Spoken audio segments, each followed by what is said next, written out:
Thai Airways international का Airbus A310-340 विमान 113 passengers और क्रू मेंबर्स को लिए आसमान में उड़ते उड़ते अचानक से हिमालय पर्वत श्रृंखला में कहीं गायब हो जाता है और कई साल बाद इस प्लेन का मलबा एक ऐसी जगह पर मिलता है जहां इसको होना ही नहीं चाहिए था।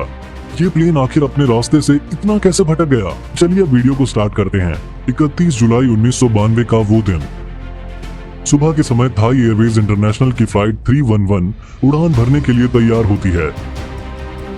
इस फ्लाइट को बैंकॉक थाईलैंड के डॉन मोंग इंटरनेशनल एयरपोर्ट से काठमांडू नेपाल के त्रिभुवन इंटरनेशनल एयरपोर्ट पर पहुंचना था। इस फ्लाइट में एयरबस A310-304 विमान का इस्तेमाल किया जा रहा था, जो उस समय एक सेफ और मॉडर्न एयरक्राफ्ट माना जाता था। दरअसल फ्लाइट 311 से पहले ये विमान 9 साल सर्विस में रह चुका था और किसी भी गंभीर हादसे का शिकार नहीं बना था।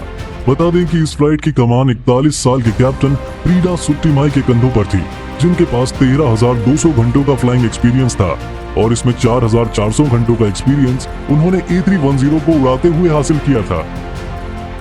कैप्टन के साथ कॉकपिट में 52 साल के फुनथाट बुनिये एज अ को पायलट मौजूद थे, जो उस समय 14,600 घंटों का फ्लाइंग एक्सपीरियंस रखते थे और उन्होंने A310 विमान को उड़ाते हुए 4,200 घंटों का एक्सपीरियंस हासिल किया हुआ था। सारी फॉर्मेलिटीज पूरी होने और सभी पैसेंजर्स के बोर्ड होने के बाद फ्लाइट 311 सुबह 10:30 बजे टेक ऑफ कर जाती है।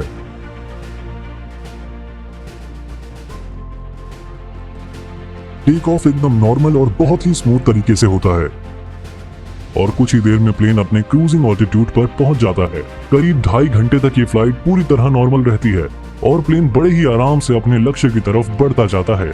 लेकिन दोपहर में 12:30 बजे जब पायलट काठमांडू के ATC से कांटेक्ट करने की कोशिश करते हैं तो वहां से उन्हें कोई जवाब नहीं मिलता।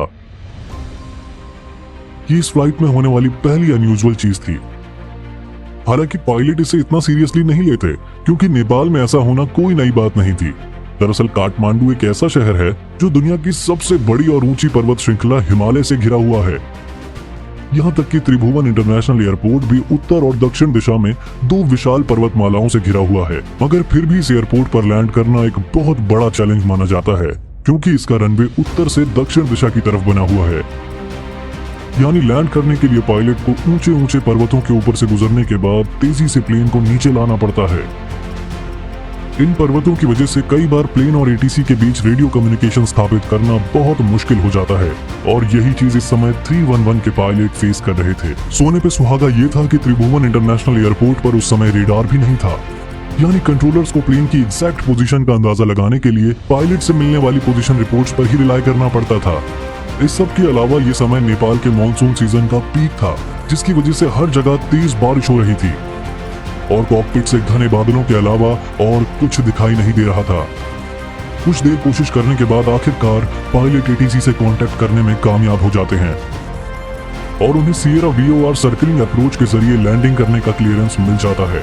असल में सिएरा VOR सर्कलिंग अप्रोच का मतलब ये था कि प्लेन को एयरपोर्ट का एक चक्कर लगाकर उत्तर दिशा से रनवे 20 पर लैंड करना था। मगर खराब मौसम और पुअर विजिबिलिटी की वजह से कैप्टन इस अप्रोच के साथ आगे बढ़ने में बिल्कुल खुश नहीं थे। यहाँ तक कि वो ATC से अपने ऑल्टरनेट एयरपोर्ट जो कोलकाता में था वहां पर लैंड करने के लिए फ्यूल की रिक्वायरमेंट कैलकुलेट करने को भी कहते हैं। लेकिन इससे पहले कि पायलट्स को इसकी जानकारी मिल पाए, ATC की तरफ से हवा का रुख बदल जाने का अपडेट मिलता है और इस नई अपडेट के साथ उन्हें स्ट्रेट इन सिएरा अप्रोच के साथ रनवे 02 पर लैंड करने का क्लियरेंस मिल जाता है। लैंडिंग की ये अप्रोच काफी सिंपल थी। इसमें पायलट को पहले अपना प्लेन रोमियो नाम के एक वे पॉइंट पर ले जाना था, जो दक्षिण की दिशा में रनवे से 75 किलोमीटर दूर था और उसके बाद पर्वतों को पार करके उन्हें अपना ऑल्टीट्यूड कम करते हुए एक बिल्कुल सीधी लाइन में रनवे की तरफ बढ़ना था।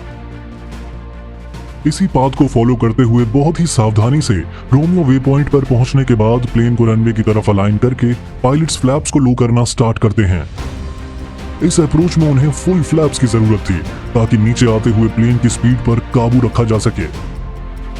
लेकिन जैसे ही वो फ्लैप्स को लो करते हैं तो फ्लैप्स एक पॉइंट पर आकर अटक जाते हैं।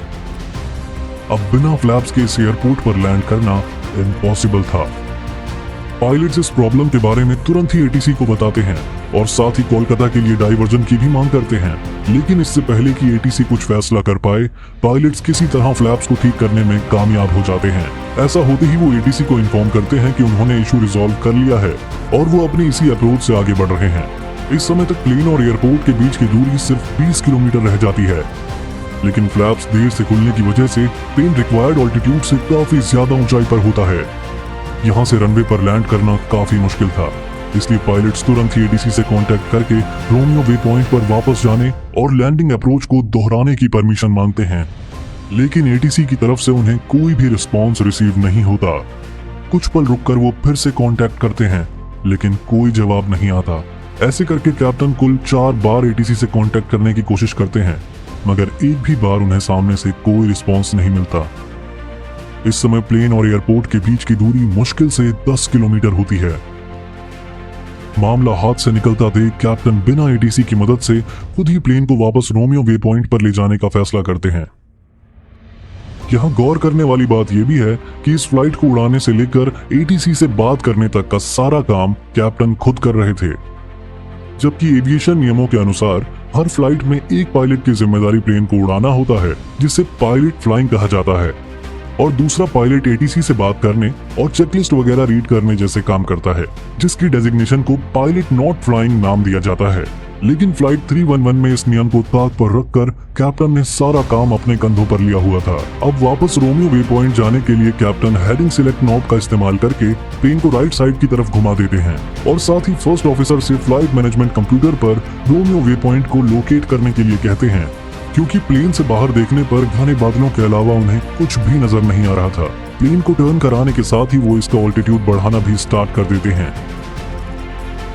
लेकिन इसी बीच एटीसी से उनकी बात होती है, जो उन्हें प्लेन का ऑल्टीट्यूड वापस घटाने के लिए कहता है, क्योंकि उसी समय 18,000 फीट की ऊंचाई पर एक दूसरा प्लेन वहां से गुजरने वाला था। इतना सुनते ही कैप्टन अपने प्लेन का ऑल्टीट्यूड वापस कम करना शुरू कर देते हैं। इस समय कॉकपिट में बहुत कुछ चल रहा होता है। एक तरफ कैप्टन प्लेन के ऑल्टीट्यूड को घटाने, बढ़ाने और एटीसी से बात करने में बिजी होते हैं, साथ ही उन्हें पास से गुजर रहे दूसरे प्लेन की भी फिक्र होती है। और दूसरी तरफ first officer Romeo way point को खोजने में व्यस्त होते हैं। इस सब के बीच दोनों पायलट ये पूरी तरह भूल जाते हैं प्लेन अभी भी राइट साइड की तरफ मुड़ रहा है। दरअसल रोमियो वे पॉइंट पकड़ने के लिए इन्हें प्लेन को 180 डिग्री घुमाना था, लेकिन इस भूल के कारण प्लेन पूरा 360 डिग्री घूम जाता है। दोनों पायलट इस बात से पूरी तरह अनजान होते हैं कि उनका प्लेन दुनिया की सबसे बड़ी पर्वत श्रृंखला हिमालय की तरफ बढ़ रहा है, क्योंकि कॉकपिट से बाहर घने बादलों के अलावा उन्हें कुछ दिखाई नहीं देता। इसी बीच प्लेन के फ्लाइट मैनेजमेंट सिस्टम की नेविगेशन डिस्प्ले उन्हें दिखाती है कि रोमियो वे पॉइंट उनके सामने नहीं बल्कि पीछे है। इसे देखकर दोनों पायलट चौंक जाते हैं, क्योंकि अपने मन में उन्हें ये लग रहा था कि वो दक्षिण की तरफ आगे बढ़ रहे हैं और रोमियो वे पॉइंट उनके सामने है। इसके बाद पूरे 6 मिनट का समय दोनों पायलट नेविगेशन डिस्प्ले के इस एरर को समझने में बिता देते हैं, जो सही मायनों में कोई एरर था ही नहीं। इन 6 मिनट में प्लेन हिमालय की तरफ गलत दिशा में तकरीबन 50 किलोमीटर की दूरी तय कर लेता है। इसी बीच एयर ट्रैफिक कंट्रोलर कैप्टन से उनकी लोकेशन पूछता है, जिसके जवाब में कैप्टन बताते हैं कि वो एयरपोर्ट से 5 मील की दूरी पर हैं। ये सुनकर कंट्रोलर हैरान रह जाता है, क्योंकि अभी कुछ मिनटों पहले ही प्लेन रोमियो वे पॉइंट की तरफ निकला था, जिसके हिसाब से उसे एयरपोर्ट से कम 50 किलोमीटर दूर होना चाहिए था। ये एक बहुत बड़ा साइन था, जिससे कैप्टन को समझ जाना चाहिए था कि वो गलत दिशा में आगे बढ़ रहे हैं, लेकिन वो इस पर ध्यान तक नहीं देते। कुछ ही देर में फर्स्ट ऑफिसर का ध्यान नेविगेशन डिस्प्ले पर जाता है, जो ये दिखा रही थी कि प्लेन उत्तर दिशा में आगे बढ़ रहा है। ये देखते ही फर्स्ट ऑफिसर कैप्टन से डरते हुए पूछते हैं कि हम उत्तर दिशा में आगे बढ़ रहे हैं ना? कैप्टन के टेम्परामेंट को देखते हुए फर्स्ट ऑफिसर ने सवाल बहुत ही आराम से बिना कोई जोर दिए पूछा था, क्योंकि उन्हें डर था कि कहीं कैप्टन उन्हें डांट ना दे। और उनके इसी बिना जोर दिए पूछने की वजह से कैप्टन उनकी बात पर ध्यान भी नहीं देते, जो कि उन्हें प्लेन की करंट पोजीशन समझाने का सबसे बड़ा साइन था। कुछ ही पलों के बाद प्लेन का ग्राउंड प्रॉक्सिमिटी अलार्म बजने लगता है, क्योंकि प्लेन अब पर्वतों के बहुत करीब उड़ रहा था। कैप्टन को लगता है कि एक फॉल्स अलार्म है, इसलिए वो इस पर ध्यान नहीं देते। फर्स्ट ऑफिसर कैप्टन को टर्न अराउंड के लिए कहते हैं, लेकिन कैप्टन ये सोचकर उनकी बात को अनसुना कर देते हैं कि वो दक्षिण की तरफ सही दिशा में आगे बढ़ रहे हैं। दुर्भाग्य से इस अलार्म के बजने के ठीक 16 सेकंड बाद ये प्लेन एक विशाल पर्वत से जा टकराता है। बादलों की वजह से पायलट्स को हिलने का भी समय नहीं मिलता और प्लेन पलक झपकते ही छोटे छोटे टुकड़ों में टूटकर बिखर जाता है। प्लेन में मौजूद 99 पैसेंजर्स और 14 क्रू मेंबर्स समेत सभी की मौके पर ही मौत हो जाती है। इस हादसे के होने के बाद कई दिनों तक इस प्लेन की तलाश चलती है, क्योंकि कैप्टन के अनुसार प्लेन दक्षिण की तरफ जा रहा था, लेकिन उस एरिया में खोजबीन करके प्लेन का कोई नामो निशान नहीं मिलता।